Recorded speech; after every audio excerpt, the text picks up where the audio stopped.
Happy birthday to me. Ay, to you pala. Ayan. So for today's video mga Marites. So ayan, nagpapaganda muna ako. Hayaan nyo ng aking bilbil dahil ganyan talaga pag may pikos. Okay, so ganyan talaga kasiksi kapag may pikos. Pero di bali ng chubby, importante maganda. Okay, so ito nga pala today is in-invite nga pala kami ng kaibigan ng aking mister, ang Indiano. Indiano, syempre, alangan Pilipino, di ba?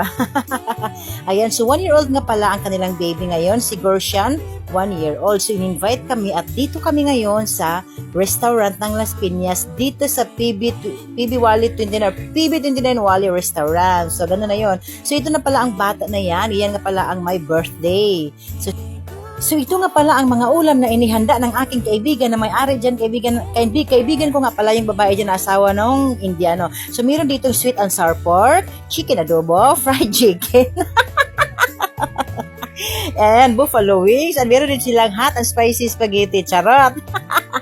So ayan pala ang pagkain nila guys is vegetable pakora, cauliflower, bread pakora which is tasty bread. Meron din silang chutney which is yung sauce na maanghang, made in chili. Ayan, so meron din silang ketchup of course, and then meron din silang panir na ginawa pa rin nilang pakora. So parang panir pakora. So ito nga pala si Len, ayan, bagong kasal. Ang asawa niya rin is Indian. So dito first time kaming mag-meet. O ayan, di ba ang ganda namin? Charot!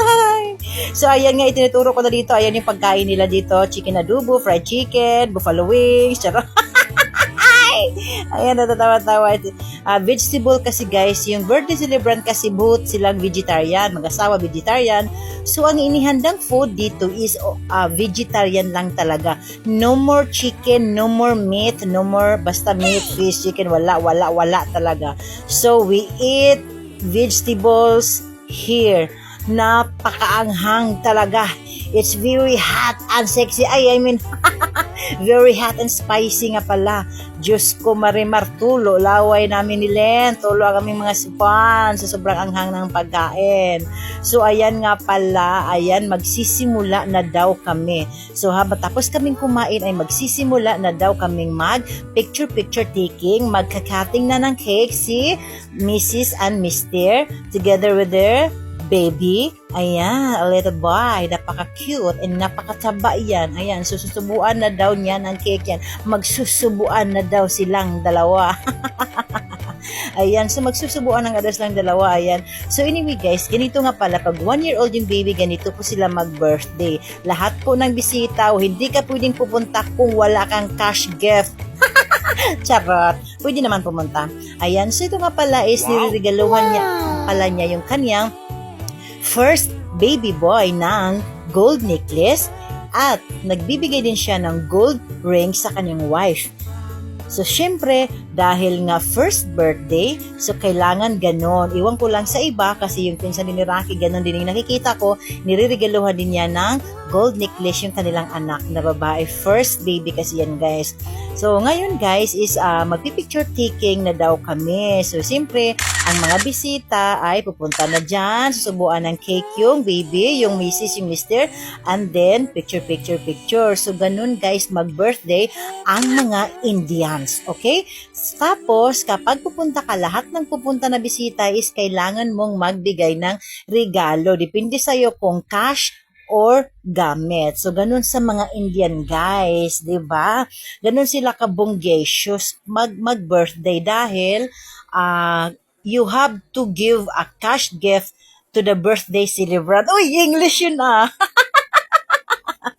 Yun, napa-English ako Ayan. So, ganun lang sila, guys. Ganun po mag-celebrate ng birthday. Ganun, kahit naman kasal, ganun din. May bibigay kang cash. Depende kung cash ang ibibigay mo or gamit. Ayan. And then kami guys, is kunti lang kaming bisita dito dahil nasa 25 daw katao yung in-invite niya but supposedly hindi dumating lahat. So ilan lang kaming dumating? 8 babae, 6 Indians and 2 lang kaming Pilipina. Ayan. Tapos, yung mga lalaki, I think, ilan ba yung mga lalaki? Parang 15 lang yata, ganon. So, ayan na, mag-picture taking na yung bago kong kaibigan na nakikilala ko. Ayan po ang kaniyang asawa. Ayan. Oops, isubo mo na. Ayan. So, dyan kami nagkakilala, guys. Bisaya din pala ite. O, diba? Bisaya din pala ite. Mga kalog din mga Bisaya ba?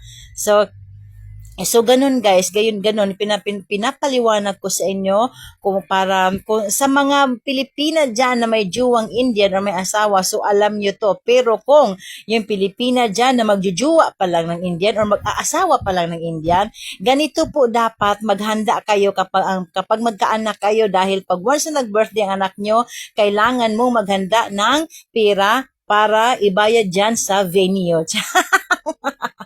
Ayan, ibayad sa venue.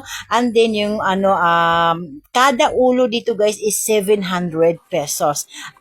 Yun, sa pagkakaalam ko, 700 pesos. O ayan na pala ako, bumabalandra na ang mukha ni Mara na napakaganda. Charot! Bumabalandra na yung makulit dyan. So, turn na naman namin. So, ayan ha, ipagpatuloy ko yung pag-i-explain ko. Ganun guys, so yung per head dito, yung per head is 700 pesos. So, you eat all you can na yun. Pero vegetables lang lahat. Kasi nga, vegetarian si Mr. and Mrs. Mandra. Hindi ko alam kasi yung pangalan ng asawa niya, nakalimutan ko. And then, kahit anong pagkain na yon. So, abangan niyo po sa part 2, andun po yung mga pagkain na nilalabas nila. Yun yung kinakain namin sa part 2 guys, na pag-upload ko ng video, dahil hindi na po magkasya dito dahil part 1 pa lang ang video na to. So sa part 2 doon nyo makikita ang mga pagkain na nakain namin dito sa birthday na to. Ayan, so actually guys, ang food nila is pure vegetables and then napakaangha. But actually masarap siya, pero kung di ka sanay sa anghang, wag ka na talagang sumama dyan kung hindi ka kakain ng maanghang, di ba? So, ayan guys, abangan nyo yung part 2 na pag-upload ko ng video. And then, please, follow nyo po ako. Kung bago ka lang sa aking video, follow nyo po si Marites, Instagram Marites, YouTube channel Marites. Ayan, thank you so much guys for watching.